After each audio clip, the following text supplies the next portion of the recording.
I love that you brought this to my attention. You're making some art via Muay Thai and via striking.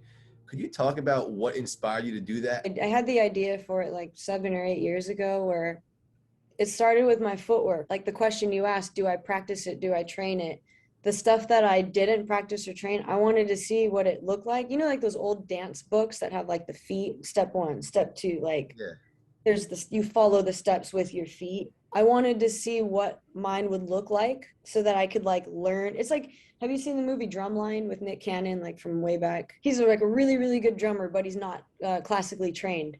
He doesn't know how to read music. So they hook his drum up to a thing that like when he plays, it prints out the music and he learns how to read his music that way. So I thought, oh, I could learn my own footwork or my own stuff or see what it looks like. When I fight, I see the openings like in colors and stuff. And so I felt like if I hit the bag with those colors or, it would kind of just freeze that. What I see when I fight, it would just freeze it. What's up, OTS fam? You guys got to check out Enhanced CBD, the dietary supplement you never knew you needed. Are you looking to train harder and recover faster? Enhanced CBD. Sleep issues? A nice warm glass of organic white pomegranate tea. I'm kidding. Enhanced CBD. Personally, I like to drop it into my coffee to give me the boost I need to wake up and kick it into high gear. Just like that. Check him out on Instagram at Enhanced CBD. You won't regret it. What's going on, everybody? Welcome back to Outside the Stadium. We are here today with the Queen of Footwork and the Glory Kickboxing champion, Tiffany Van Soest. Tiffany, how's it going today? Pretty good. Thanks for having me. No problem. Thanks for taking the time. So you told me that you're training out in Amsterdam. How's that going? And when can we expect to see you compete again? Training's going well. I moved here to Amsterdam to train with Lucien Carbin full time. After my last two fights, training with him for just a few weeks for one camp, a few more weeks for another camp. I mean, the results were awesome. And I thought, if this is what, this is how I feel and this is how I fight, training with him for only a few weeks, let's see what happens if I train with him every day. So that's what I'm doing. I'm here training with him every day and waiting on my next fight. Kind of open to options, For sure. Muay Thai, kickboxing, Glory, ONE FC, anything. I really just feel like I'm in my prime, and training with Lucien, I'm getting better than I was. And I just want to test out my new skills and get back in the ring as soon as possible. Yeah, if you're getting better, that's frightening to competitors. And I want to ask you, because as a multiple time champion, you've mentioned, on your platform, you have new goals and new motivations. What kind of goals and motivations does a champion have? When you're already at the top, when you have the belt around your waist, what do you still strive for? Well, I feel like the time that when I came onto the scene and the timing of combat sports and Muay Thai in particular was just on the rise, just starting to get some notoriety, like when Muay Thai was on TV in America with Lion Fight and that kind of, I felt like, I know there were many women that came before me. They were pioneers and paved a way, but I felt like for that time, I did that. I set the standard. And to see how many girls are fighting now, and the level that it's gotten. I mean, the girls have gotten so much better in the last 10 years. And, some of the young girls coming up that I see fighting on like ONE FC and other shows, I'm kind of like, whoa, I wasn't that good when I was that young, like, and these girls are coming, they're coming in hot. So I'm like, yo, I got to step my game up, so, yeah, my body feels great. I'm in a new place and a new mindset. I'm with a new coach. I'm in a new understanding with myself as an athlete, as a fighter, as a woman. And, I just want to I've dedicated my whole life to martial arts, and I think I owe it to myself to make this move to come out here and dedicate myself to continuing to keep seeing how I evolve and seeing what's left to do. And if that means, setting a new standard, or creating more opportunities for other women to come up and to be on the big stage, fight in different weight classes, fight in different rule sets. I just want to be known as as one of the best to ever do it under any rule set. You know, a pioneer who led the way, who set the standard, but who also brought the other women up with her. That's what I want to be remembered as. So that's what I'm working towards. Those are my goals. I love that, and I see that you're, you know, inspiring the youth as you're training as well. We love to see that on your Instagram page, and you know, I hate to bring this up, and I wasn't going to, but you mentioned different rule sets, and I saw you did a little bit of training with Carla Esparza recently in wrestling. There's no wrestling in kickboxing. Are you hinting at maybe another mixed martial arts fight? I know you haven't competed since 2017-ish, I think. Yeah, it's been a long time. Um, hey, you know, if the price is right, if there's an organization that wants to pay me the right price to start rolling around on the ground again and doing all that, I'm open to it. You know, I really am. But I mean, wrestling is probably one of the most physically demanding things you can do. So if you want to get in shape like really fast, or just go wrestle. I totally hear that. I totally understand. So could you tell me or tell the fans also about your path to where you are competing today? Because I love your story. I think it's actually pretty funny. You know how you started training with karate and now you're at Muay Thai. Tell me what got you into martial arts and what made you want to dedicate your life and your career to this sport. It was never really in the plans that this would be my career. Like, uh, I didn't ever say the words that I want to be a professional fighter until 10 days before I made my professional debut in fighting. Like up until then, it was just a hobby. Not, I can't really say it's a hobby. It's been a lifelong obsession, but it started with karate when I was a little kid, just because I was the kid from the 90s and Ninja Turtles and Power Rangers were the thing. So that's what got me into it, but I stuck with it because I loved it. You know, I was determined to get a black belt in karate, and then I did. And then I wanted to get a second degree black belt in karate, and then I did. And then I discovered Muay Thai, and it was more full contact, you know, and I was like, I just want to try one fight. And one turned into two, turned into a few more. And then the opportunity to make my professional debut, which was kind of like I was training for a fight, but as an amateur under the amateur rule set. But it just so happened on that show that a professional at my weight class couldn't uh, ended up not being able to fight, and so the promoter offered to pay for my medicals, my licensing, and give me $1,000 to step in as a pro. And I was like, you know, I was a college student and everything too, so I was like, what, $1,000 to $1,000. fight? I'm gonna make my pro debut. What? Oh, I'm fighting with elbows. Oh shit. You know, like. And But then there you are a couple years later, elbowing the mouth guard out of somebody's mouth. Because if I may, I want to tell you about how I was introduced to you. Because I was primarily into mixed martial arts, the UFC, but YouTube has this funny thing where they just recommend you random videos. algorithms, they know what you like. They do. And your fight with Shajma Balakal came up on my recommended, and I was just doing some work. And I think it was maybe the second round where you kicked her in the face, and I was like, she didn't kick her, like she just slapped her across the face with her foot. And then I started watching the rest of the fight, and a lot of people talk about your footwork, but what I was most impressed at, what drew me to you was the creativity.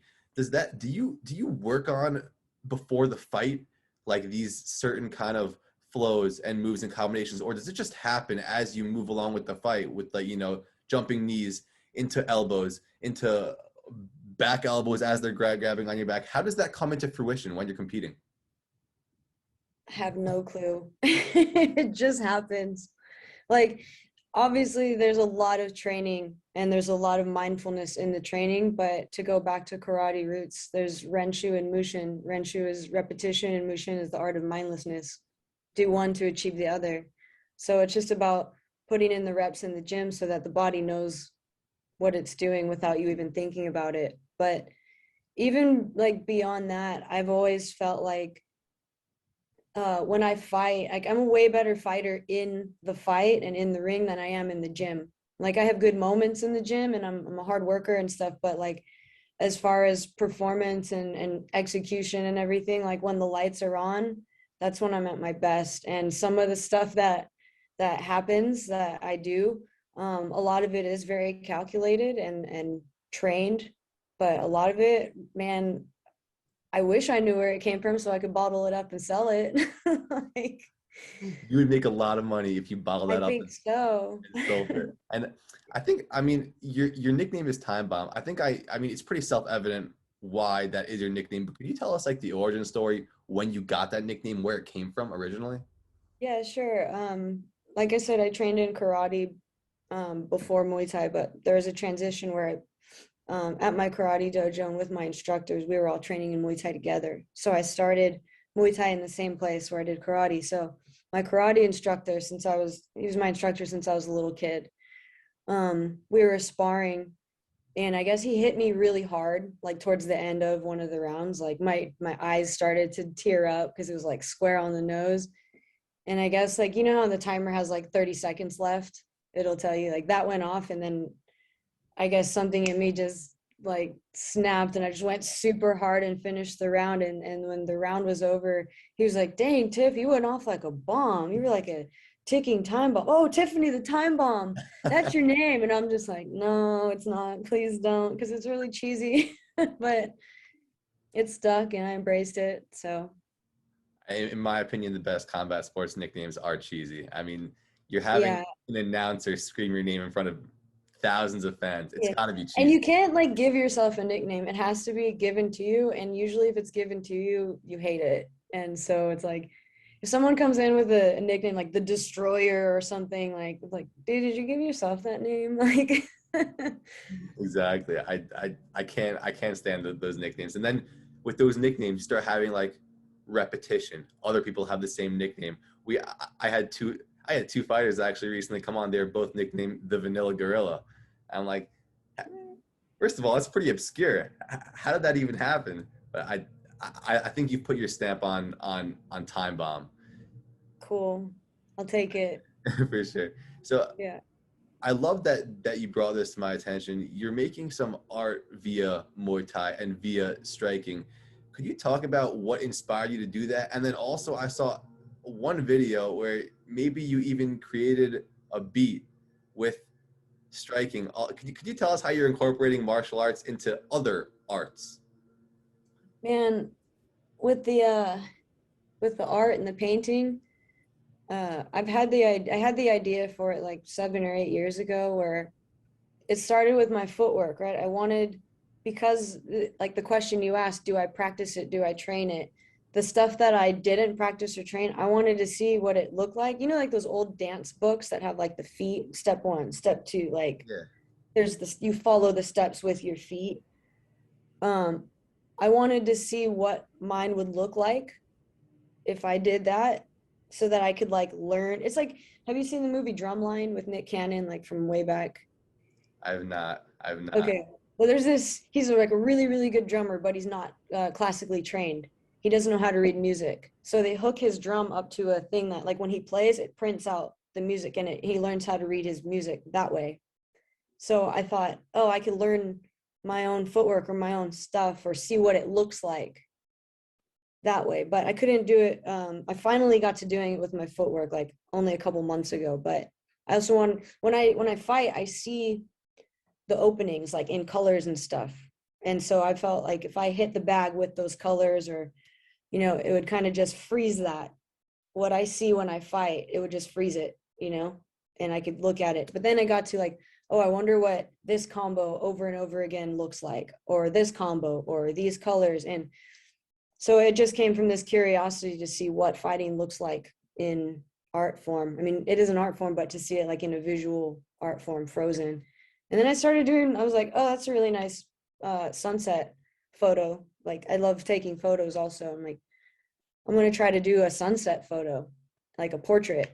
And then I had a friend send me a photo of him and his girlfriend. They're not together anymore, but he was like, hey, can you do this portrait of us? And I was like, I've never done it, but I'll try. And it ended up like being pretty good. So I can do portraits too, like and I punch, I kick, I knee, I elbow, like each limb is a different brush stroke or a different brush effect. So essentially it's just using different brushes. So how long have you been doing that for at this point? So I had the idea like years and years ago.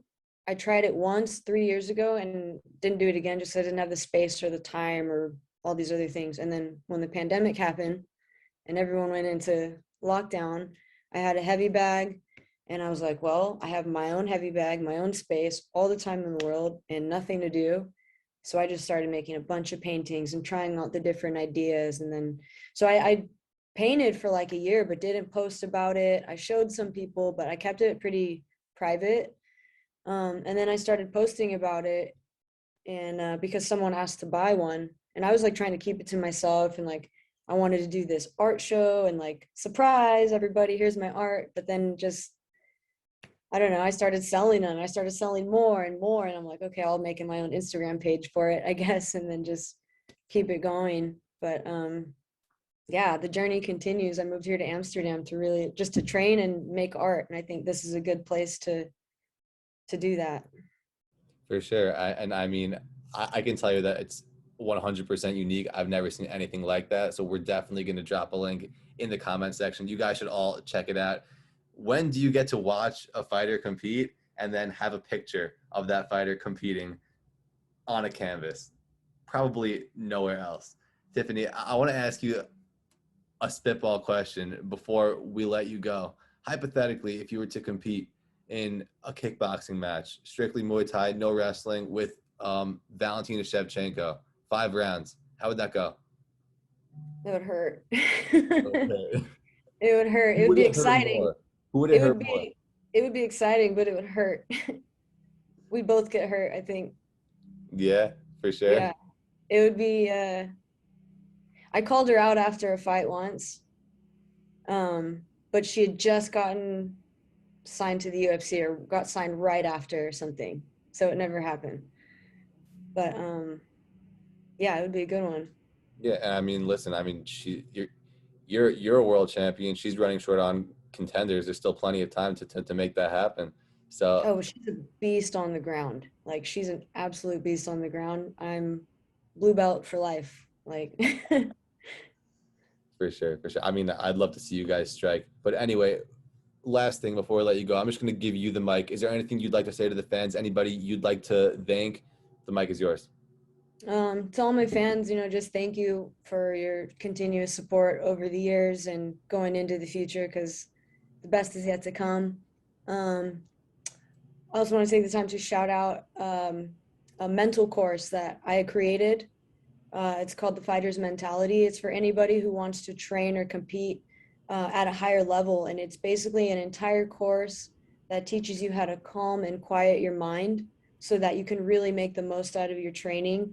There's like diet, nutrition tips in there. There's training tips, how to focus in and on specific drills to make them more effective.